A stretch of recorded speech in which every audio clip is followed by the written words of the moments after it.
بسم اللہ الرحمن الرحیم۔ پیارے دوستو، آج میں آپ کو حضرت آدم علیہ السلام کا پورا واقعہ سنانے جا رہا ہوں، تو شروع کرتے ہیں۔ اللہ تعالیٰ نے آدم کو مٹی سے پیدا کیا اور ان کا خمیر تیار ہونے سے پہلے ہی اس نے فرشتوں کو یہ خبر دی کہ وہ بہت جلد مٹی سے ایک مخلوق پیدا کرنے والا ہے جو بشر کہلائے گی اور زمین میں ہماری خلافت کا شرف حاصل کرے گی۔ آدم کا خمیر مٹی سے گوندا گیا اور ایسی مٹی سے گوندا گیا جو نیت نئی تبدیلی قبول کر لینے والی تھی۔ جب یہ مٹی پکی ٹھکری کی طرح آواز دینے اور خنخنانے لگی تو اللہ تعالیٰ نے اس مٹی سے پتلے محروف پھونکے اور وہ ایک وقت میں گوشت پوست ہڈی پٹے کا زندہ انسان بن گیا اور ارادہ، شعور، حصے، عقل اور وجدانی جذبات و کیفیات کا حامل نظر آنے لگا۔ تب فرشتوں کو حکم ہوا کہ تم اس کے سامنے سجدے میں گر جاؤ۔ فوراً تمام فرشتے نے ارشاد کی تعمیل کی، مگر ابلیس شیطان نے گھمنڈ اور سرکشی کے ساتھ صاف انکار کر دیا۔ جو ابلیس شیطان تھا نا، اس نے صاف انکار کر دیا۔ اللہ تعالیٰ کو اگرچہ غیب کا علم رکھنے والے اور دلوں کے بیدوں تک کو جاننے والا ہے اور ماضی، حال اور مستقبل، بھوت، ورتمان جب اس کے لیے برابر ہیں، مگر اس نے امتحان و آزمائش کے لیے ابلیس شیطان سے سوال کیا، کس بات نے جھکنے روکا جب کہ میں نے حکم دیا تھا؟ ابلیس نے جواب دیا، اس بات نے کہ میں آدم سے بہتر ہوں۔ تو نے مجھے آگ سے پیدا کیا ہے اور اسے مٹی سے۔ شیطان ابلیس کا مقصد یہ تھا کہ میں آدم سے افضل ہوں، اس لیے کہ اللہ نے مجھے آگ سے بنایا ہے اور آگ بلندی اور برتری چاہتی ہے، اور آدم خاکی مخلوق، بھلا خاک کو آگ سے کیا نسبت؟ میں تمام حالتوں میں آدم سے بہتر ہوں، اس لیے وہ مجھے سجدہ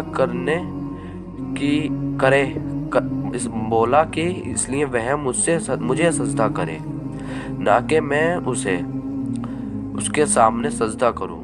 مگر بدبخت شیطان اپنے گھمنڈ میں چور ہونے کی وجہ سے بھول گیا تھا، جب تم اور آدم دونوں اللہ کی مخلوق ہو تو مخلوق کی حقیقت خالق سے بہتر خود وہ مخلوق بھی نہیں جان سکتی۔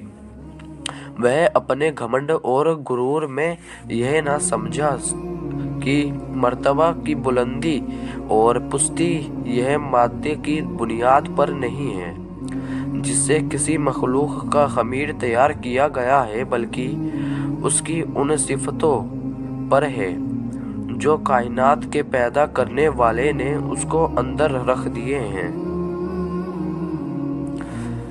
بہرحال شیطان کا جواب چونکہ گھمنڈ اور غرور کی جہالت پر قائم تھا، اس لیے اللہ تعالیٰ نے اس پر واضح کر دیا کہ جہالت سے پیدا ہونے والے گھمنڈ و غرور نے تجھ کو اتنا اندھا کر دیا ہے کہ تو اپنے پیدا کرنے والے کے حق کے احترام سے بھی منکر ہو گیا، اس لیے مجھ کو ظالم قرار دیا۔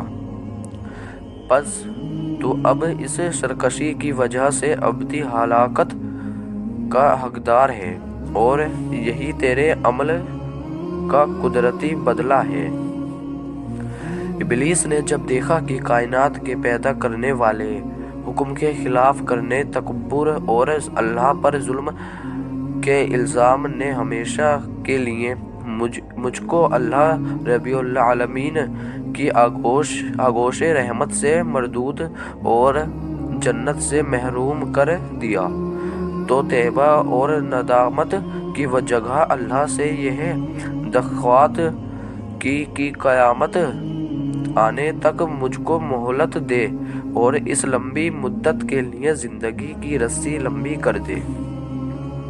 اللہ کی حکمت کا تقاضا بھی یہی تھا، اس لیے اس کی درخواست منظور کر لی گئی۔ حضرت آدم علیہ السلام ایک مدت تک اکیلے زندگی بسر کر رہے، مگر اپنی زندگی اور راحت میں سکون میں ایک وحشت اور خلا محسوس کرتے رہے تھے، اور ان کی طبیعت اور فطرت میں کسی منسد و غمخوار کی یاد نظر آتی تھی۔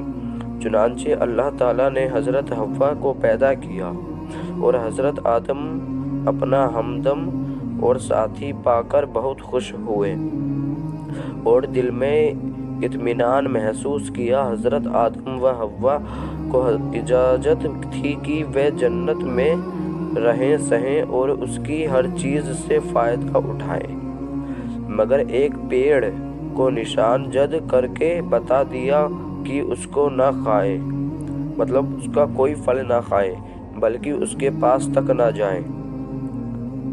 اب ابلیس کو ایک موقع ہاتھ آیا اور اس نے حضرت آدم و حوا کے دل میں یہ وسوسہ ڈالا کہ یہ پیڑ جنت کا پیڑ ہے، اس کا پھل کھانا جنت میں ہمیشہ آرام و سکون اور اللہ کا قرب پانے کی ضمانت دیتا ہے۔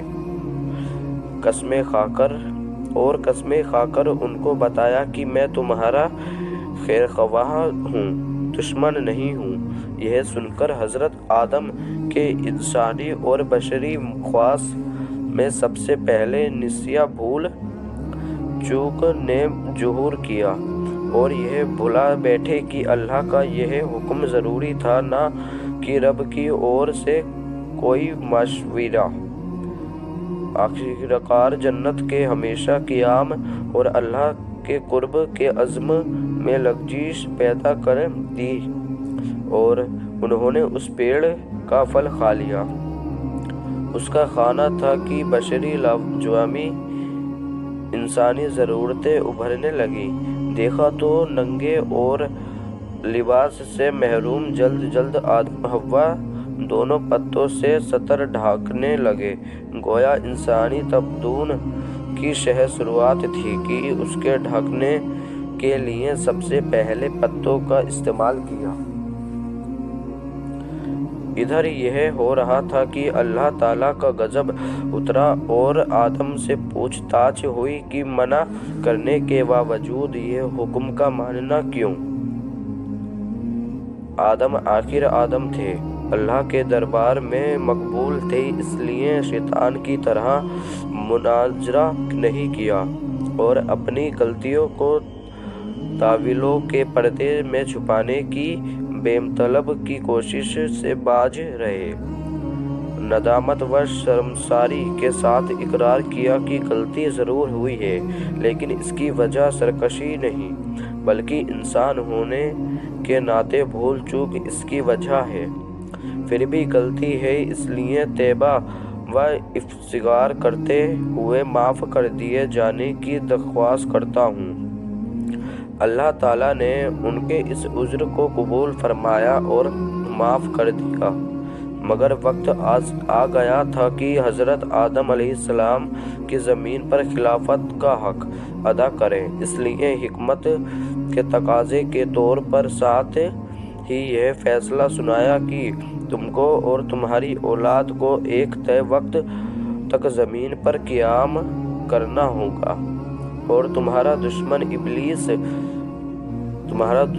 ابلیس کے اپنے تمام سامان ساتھ و موجود رہے گا، اور تم کو اس طرح ملکوتی اور طاغوتی دو ٹکرانے والی طاقتوں کے درمیان زندگی بسر کرنی ہوگی۔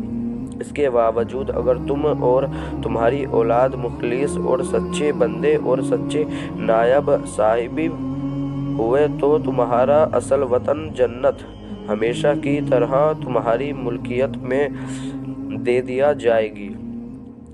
اور یہ کہانی یہیں پر پوری ہو جاتی ہے۔ اگر آپ کو یہ واقعہ تھوڑا سا بھی اچھا لگا ہو تو پلیز ہمارے چینل کو سبسکرائب کریں، اور ملتے ہیں آپ سے ایک اور نئے واقعے میں۔ اللہ حافظ۔